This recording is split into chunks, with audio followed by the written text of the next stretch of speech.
Edizione straordinaria del nostro TG. Nel Veneto hanno arrestato Fleximan Servizi. Allora è lei il Fleximan Veneto? Io? No, io sono Nane Bortoin, vara, i segà sbaglià.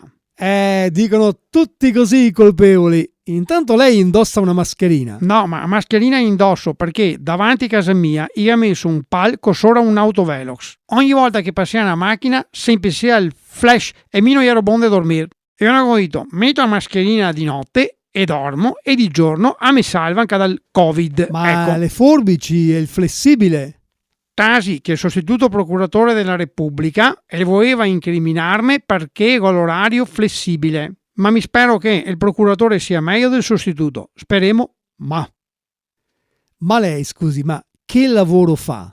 mi fa sui giardini, taglio tutto, alberi, perteghe, pai, tutto. E stamattina avevo un po' di sonno, come ti dicevo, ho visto che gli alberi non aveva foglie, rami. Godito, è meglio che li taglio tutti da sotto, perché magari il padrone dopo non se lamente che non ho fatto un lavoro fatto bene, gatto capito? Ecco. Ma guardi che lei 2 notti fa è scappato pure da un posto di blocco.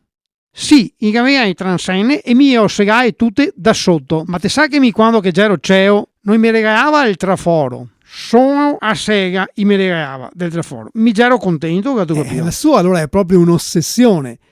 Lei ha infranto un sacco di articoli di legge. Vuole che glieli legga questi articoli? Sì, lesami gli articoli, ma lesami anche le parole, se no non si capisce un cazzo. Allora, cominciamo, signor Flexime, dal primo. Articolo numero 990... No, ascolta qua. Di tutta sta vicenda qua, demo che un taglio netto.